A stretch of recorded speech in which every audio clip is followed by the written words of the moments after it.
very open with me about the fact that there is a plan to take basically control of Narcotics Anonymous away from the addicts. I mean, we're joking about addicts being a little perverse, okay? Well, he's making jokes kind of in a hostile way about how perverse we are. Yeah, we're opposite. We do things oppositely. Yes, we're self-destructive. Yes, we're crazy. But he was making jokes in kind of a vicious way that most people do. Most people make jokes like we're real fuck-ups. I mean, he would sit there and, oh my God, I would hold my tongue when he would start talking about how, well, they brought me in to take over the office from Jimmy because Jimmy didn't know his ass from a hole in ground about running the office. And he kept going on about how Jimmy didn't know how to keep the books and Jimmy didn't know how to do postage. And I mean, and I'm sitting there thinking in my mind, no, Jimmy just knew how to save addicts. Like, fuck no, he didn't. Nobody said he knew how to run a fucking office, but he knew how to save addicts. Yeah. And it's during that time he's telling me that there's this plan to take over NA. And I go, what do you mean, like, take over? Like, what exactly does that mean that you're doing? Okay? And the way that he explained it to me, and granted, there is a lot of money involved here. He says, okay, he said, we make most of our money from the sale of the basic text. And he goes, you're going to be getting most of your money from the sale of your book, which, of course, he starts telling me I got to put a book together, which we did. We put together a recovery guide for Prostitutes Anonymous. He goes, here's what we do. He said, we sell the book. We sell the book to treatment centers. We sell the book Barnes & Noble. We sell the book to anybody that wants to buy the book. So he says, if we get $1 million in book sales, we can't touch it.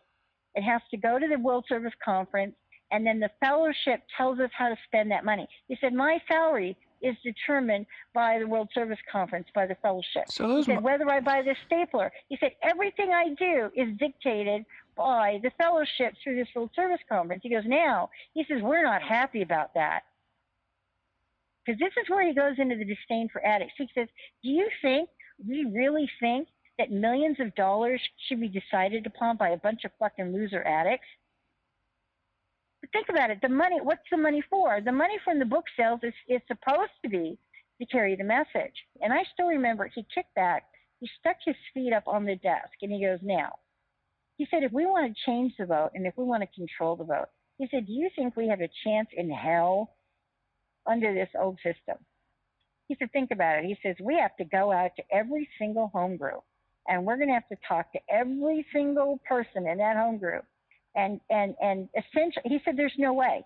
He said, there's absolutely no way we can control or alter or manipulate the vote. Good. Under this existing system. Exactly. And he goes, now, he says, do you think he's talking about the board of directors, right?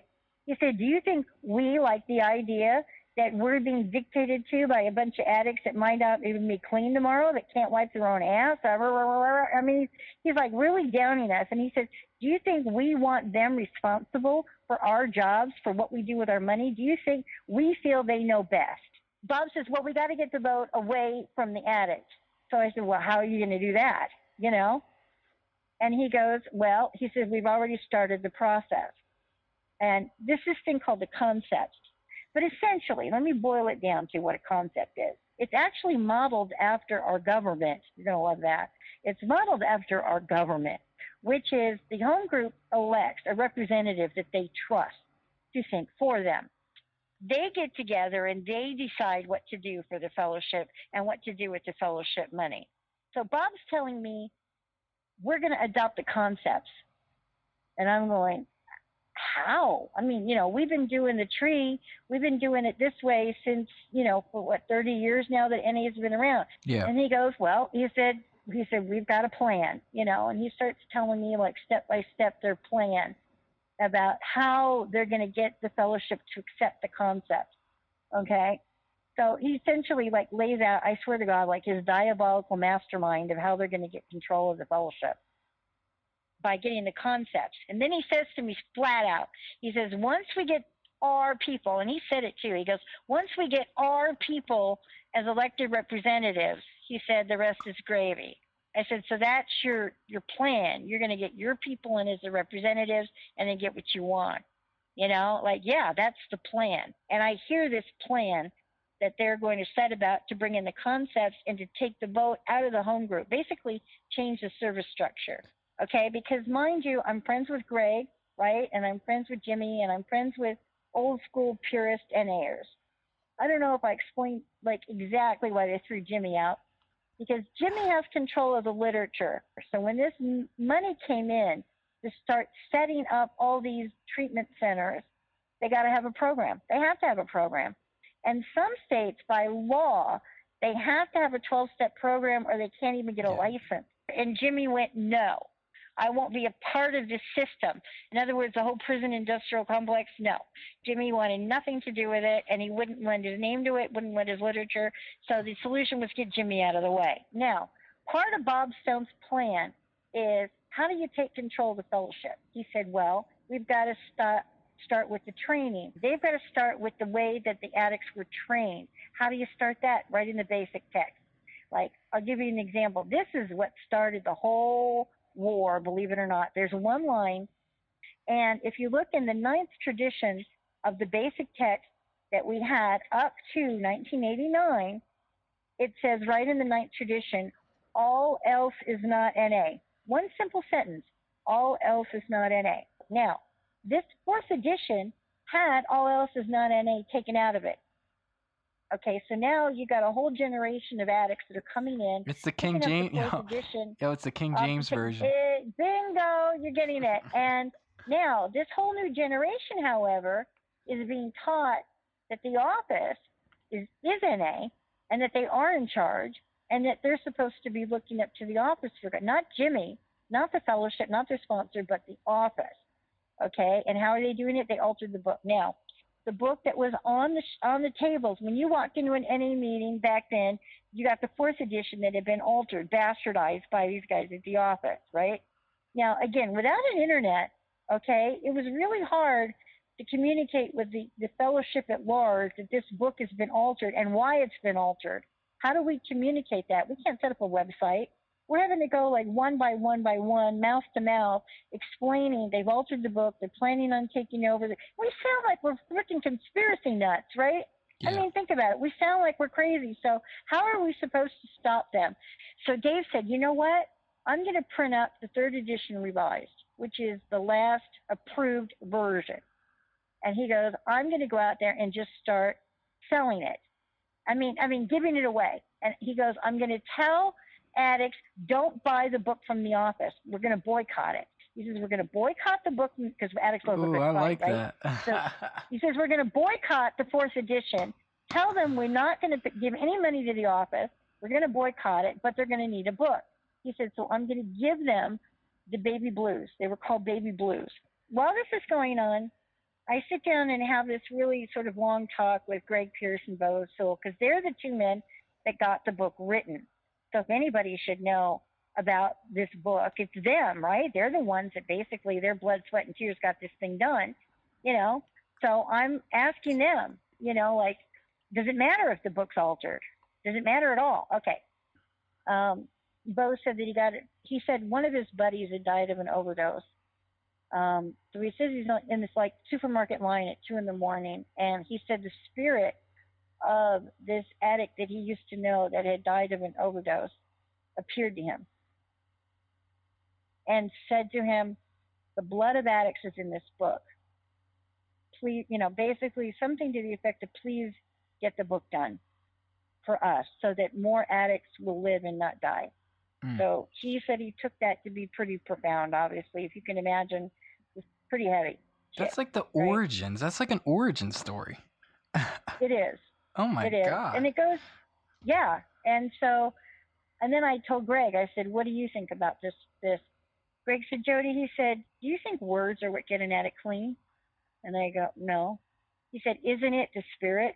Isn't it the spirit, the spiritual connection that one addict had to you? Isn't it that feeling, that connection to God that got you clean? He goes, what do you think the book is? He goes, and that's when he explained to me about God's will. He said, I think that God's will expresses itself in a group conscience. He said, that's why we wrote the book in a group conscience. And he had boxes of baby blues. And what he would do, like in Atlantic City, he had a whole bunch of boxes of baby blues. He went into the rooms and he goes, here's your baby blues. Take them. You know, gives them out. And he goes, now, boycott the fourth edition. Don't pay the office any money. Don't give those motherfuckers any money.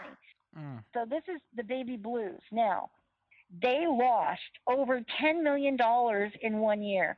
It just, their money went up in smoke. So you're damn right they went in and they sued Grateful Dave. It's the Dave Moorhead versus Narcotics Anonymous lawsuit, right? When we walked into court, it was me and Dave in court against NA's corporate lawyers. And they said that Dave, by distributing this book free, okay, was violating the NA copyright, and he had no right to do it. We said, look, this is our message, our fellowship message. The copyright says it's in the benefit of the group. So what? If Dave is a member, and if Dave wants to give away that message, why can't he? It's our message. Why not? Right? Well, guess what? The judge agreed with us. Judge totally agreed with us. Boom, He said, you're absolutely right. These people are out of control. And the judge ordered them to put the book back the way that it was supposed to. He ordered them, to restore it to our group conscience. And he ordered them to put that money back that they spent on the lawyer. I mean, the judge did a great order. The judge was fantastic. Of course, he was a Philadelphia judge. It was great, right? Oh, yeah. Philly judge, I mean, we were in, right? So we've got the order now that they have to put the book back. But Bob started realizing what he was a part of. And he started realizing that this was people going to die. And believe it or not, I think what really got through to him was cancer. Okay? Because what happened was Bob got terminal cancer. And him and I would be talking, and I'm like, Bob, I think God's trying to tell you he's pissed. I said, you are a part of what's going to kill addicts. This is our message. Our message is what saves lives. And if you alter our message, and if you deny the message, I mean, look at what I am in California. I was being denied the message, and I could have killed myself because I wasn't getting the message. And I mean, I'm really driving home to Bob that he's a part of something really ugly. What Bob did, and I'll give him to his credit, is that Bob said to me, what do I have to do to fix this?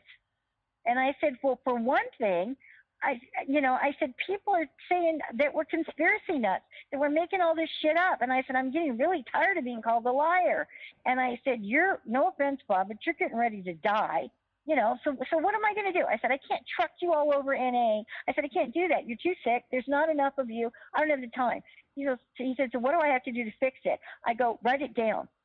I need a confession. I need you to tell the truth and give it to me in writing so I can give it to people and prove this is real, that this is happening, and we can do something to stop this thing, And so he did. It was called My Life with Bob Stone, and he confessed to the whole thing, that they were taking over the fellowship. So he basically, it's a deathbed confession, in my opinion.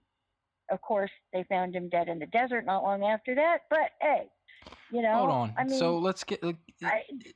What do you mean? But I mean, how'd you find that out?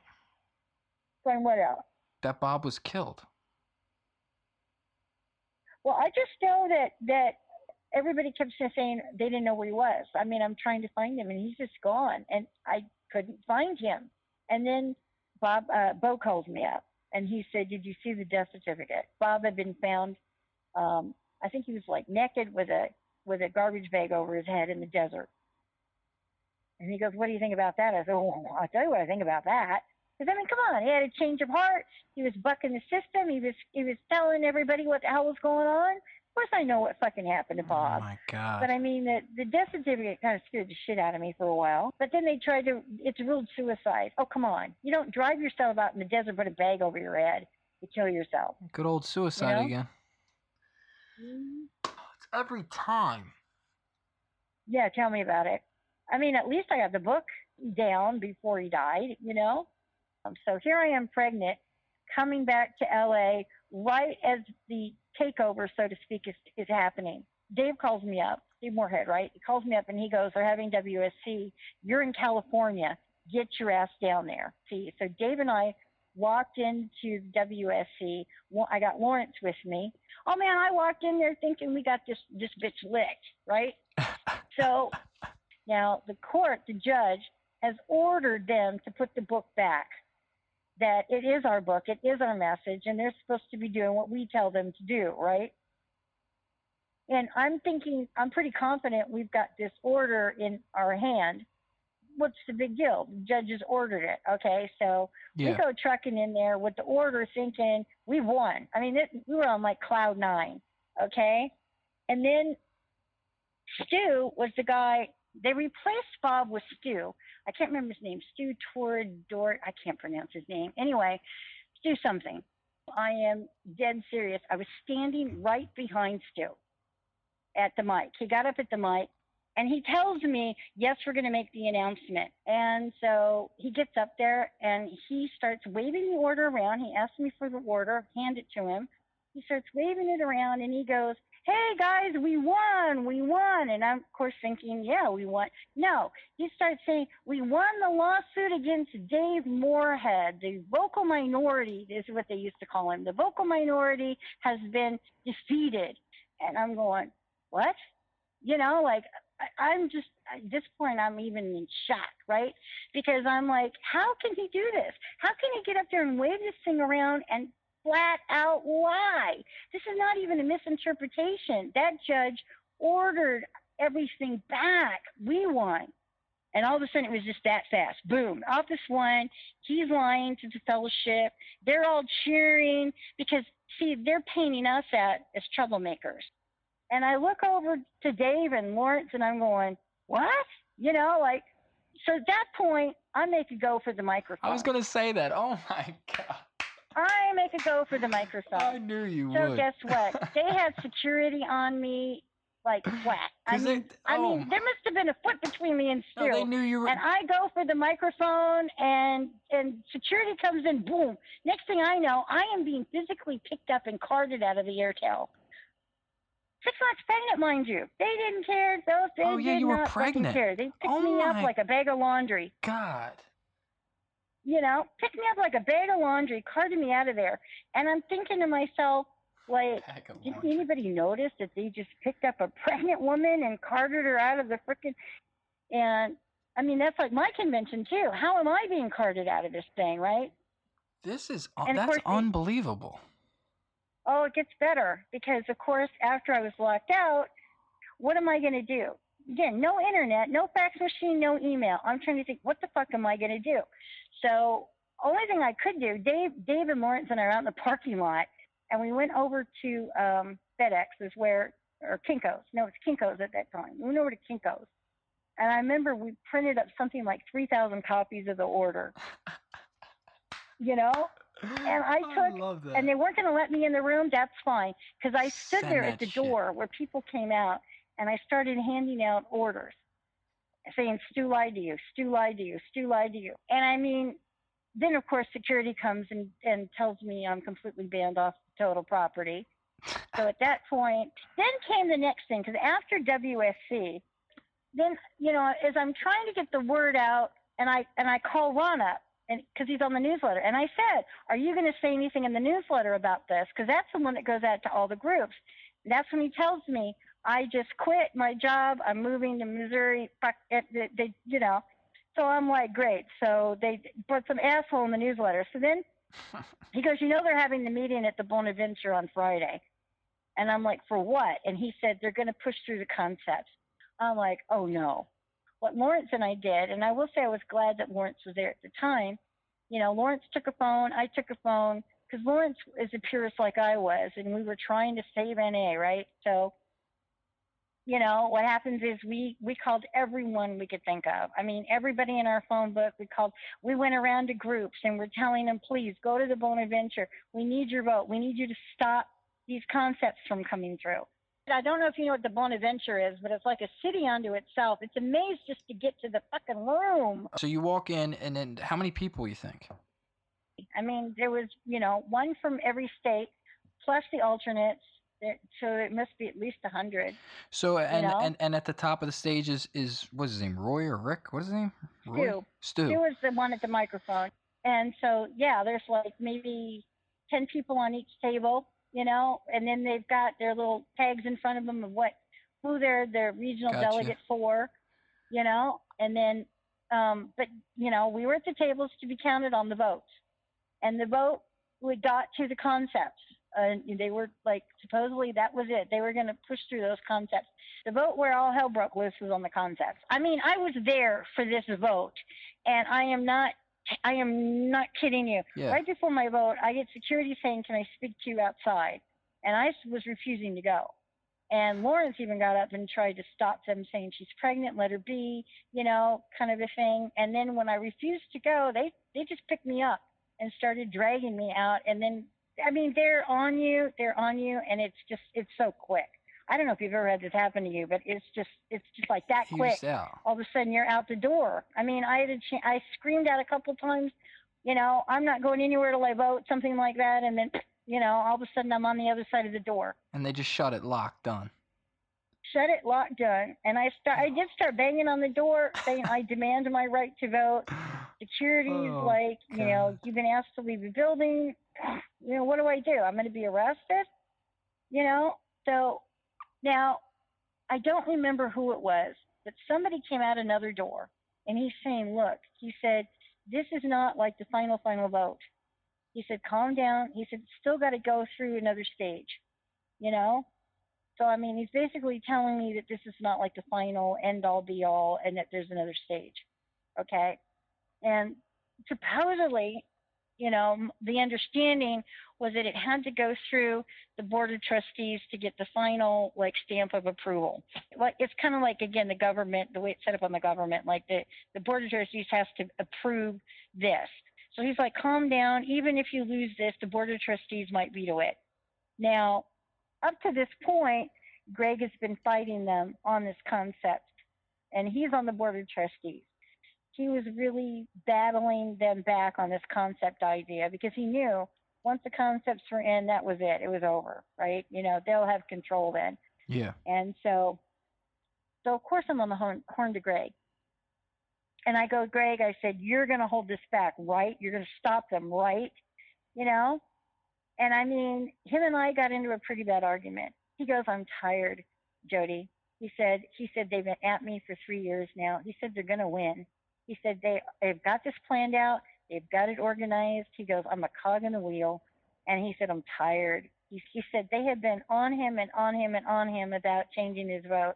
He goes, I just can't fight it any longer. And that's when he told me he had cancer. Oh, my God. He dropped on me that he had liver cancer and he had like a year to live. He goes, I'm going to die in a year. He said, I don't have the energy to fight these people. And he said, you need to understand, I just don't have the energy to fight them anymore. And I admit I got angry with him and didn't speak to him again after that. But I was younger and more, I don't know, now that I'm older, I kind of understand that where he was coming from, it was a losing battle. These people were going to do it anyway, right? Why should he expend his last energy on these people? Of course, my argument with him, and I don't know if I regret what I said to him or not. I go, Greg, you got liver cancer because you're letting these people win. You need to, fight harder. I said, maybe if you stood up to these people, your cancer might go in remission. I said some pretty nasty things to him, and he was dead like this a year later. But he let them win. The board of trustees voted to let the concepts in. Once they had the, concepts in, house cleaning took place. Let me tell you, that was the years where I felt like I was dropping acid. Because what they did was, you got to realize that I was the person who stood up with Dave in court. So I was the troublemaker. I was the one who's trying to destroy NA. So I got completely blacklisted. I mean, blacklisted. I went through, I spent a couple of years knocking my head up against the wall. Like, I remember on the hotline, I put my name down on the hotline to volunteer. They kept literally crossing my name off the list. They did that for 6 months in a row. I almost got in a fist fight with the bitch. I'm like, why are you taking my name off the list? I have every right to be of service in here. We don't want your kind in here. I mean, the shit list was out on me after that. You know what I mean? And I watched step by step the plan that Bob had explained to me they were going to do. I watched it unfold step by step by step. Now, to show you how evil and diabolical it got, though, is I didn't even begin to understand. This is the thing. Okay, yeah.